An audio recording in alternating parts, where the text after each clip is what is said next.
नमस्कार दोस्तांनो, तुमचं स्वागत आहे शेडग कॉमर्स अकॅडमी या यूट्यूब चॅनलमध्ये। तुम्हाला अकाउंट, ओसीएम आणि इको या विषयांचा जर व्हिडिओ हवे असतील तर लाईक, शेअर आणि सबस्क्राईब ओनली शेडग कॉमर्स अकॅडमी। तर आत्ता आपण पाहणार आहोत की ॲझम्पशन्स ऑफ द सप्लाय।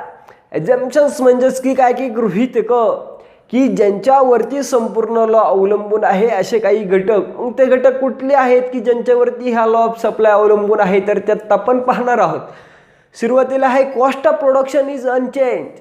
जे काही आपण प्रोडक्शन करणार आहोत, समजा माझा एक साबण कंपनी आहे आणि मी एखादा एक साबण बनवतोय, तर त्याचं जे काही कॉस्ट ऑफ प्रोडक्शन आहे ते एकच असलं पाहिजे। जर ह्याचं कॉस्ट ऑफ प्रोडक्शन जर वाढलं या साबणाचं, तर मी काय करणार की कॉस्ट ऑफ प्रोडक्शन वाढलं म्हणजे मला थोडा कमी फायदा होणार आणि मी ह्याचा जो काही सप्लाय आहे हा सप्लाय कमी करणार। पण ह्याचं जे काही कॉस्ट ऑफ प्रोडक्शन आहे ते कॉस्ट ऑफ प्रोडक्शन कमी झालं, कॉस्ट ऑफ प्रोडक्शन जर मला कमी झालं तर काय होणार, साहजिकच आहे की मला जास्त फायदा होणार। मग मी काय करणार, ही जास्त सप्लाय करणार।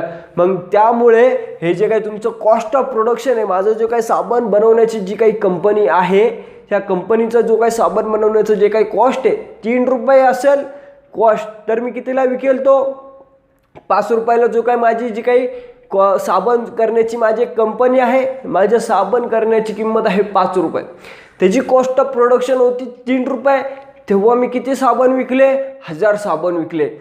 परंतु जेव्हा त्याची कॉस्ट जी काही होती 3 रुपयावरून ती 2 रुपयावरती आली, तेव्हा मी किती विकले, तेच मी 2000 रुपये साबण विकले। का तर त्याची कॉस्ट ऑफ प्रोडक्शन ती कमी झाली आणि कमी झाल्यामुळे मला त्याचा जास्त फायदा होतो। त्यामुळे कॉस्ट ऑफ प्रोडक्शन जी काही आहे ही सारखी असली पाहिजे।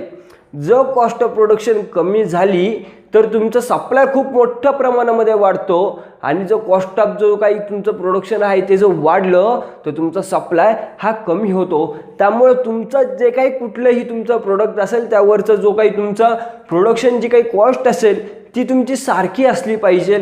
त्यानंतरचं आहे की no change in technique of production. मी जो काही साबण आहे मी एकदम अशी ओल्ड टेक्नॉलॉजी वापरतोय, त्यामुळे जी काही साबण आहे त्यामध्ये त्या क्वालिटीमध्येही फरक पडणार, प्लस तो जो काही मी आहे कमी वेळामध्ये जास्त साबण बनवू नाही शकणार किंवा त्यासाठी मला जास्त टाईम आणि मनी हा जो काही साबण आहे हा साबण बनवण्यासाठी मला लागणार। परंतु मी काय केलं, नवीन टेक्नॉलॉजी यूज केली।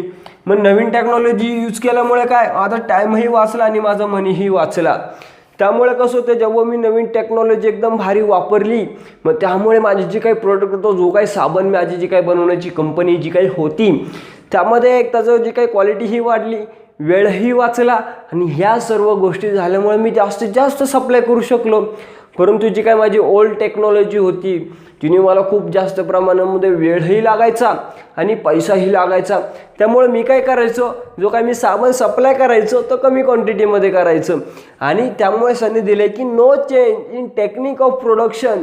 तुमचं जर काय हा जो लॉ तुम्हाला जर अनुभवायचा असेल तर जे काही तुम्ही टेक्निक यूज करणार आहात तर त्या टेक्निकमध्ये बदल नाही झाला पाहिजे। ते जे काही टेक्निक आहे ते टेक्निक हे सारखंच राहिलं पाहिजे।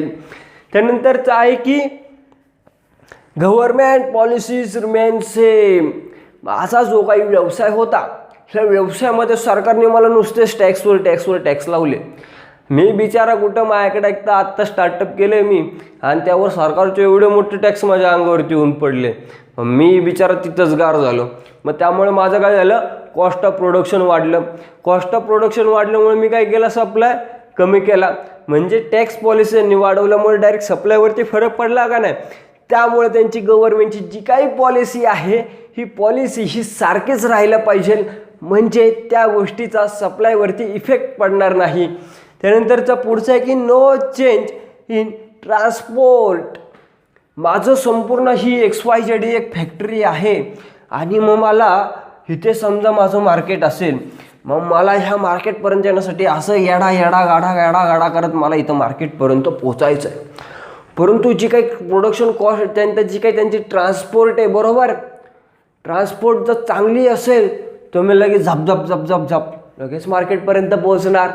परंतु ट्रान्सपोर्ट जर एकदम भंगार थर्ड क्लास असेल तर मला मग रिंगी झिंगी करत मार्केटपर्यंत पोहोचायला हा जास्त वेळ लागणार।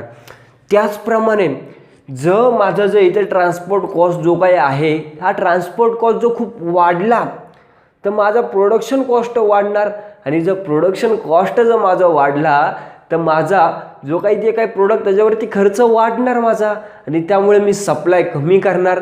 आणि जर ही जी काही ट्रान्सपोर्ट सुविधा एकदम हे झाली, स्वस्त झाली, तर माझा जो काही प्रोडक्शन कॉस्ट आहे ती एकदम कमी येणार.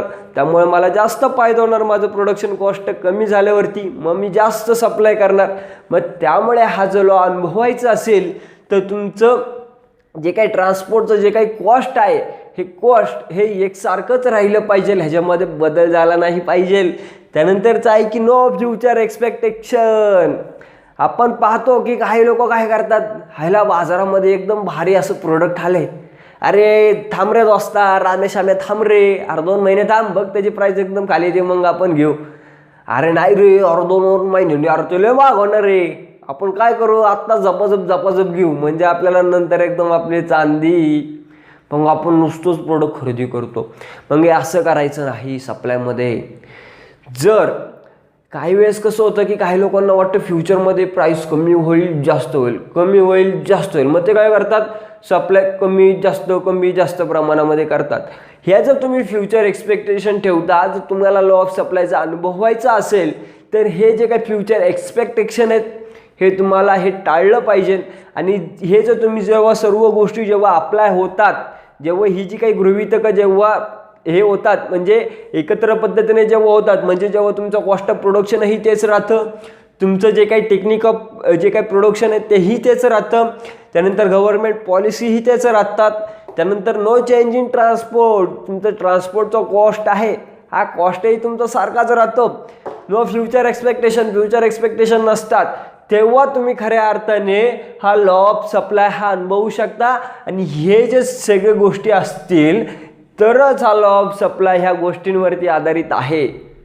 मला आशा आहे तुम्हाला हा व्हिडिओ नक्की आवडला असेल, आणि हा जो व्हिडिओ आवडला असेल तर लाईक, शेअर आणि subscribe only Shedge commerce academy. त्याच व्यतिरिक्त तुम्हाला याच्याविषयी काही चांगल्या काही वाईट कमेंट लिहायचे असतील तर खाली कमेंट बॉक्समध्ये कमेंट करायला विसरू नका. धन्यवाद.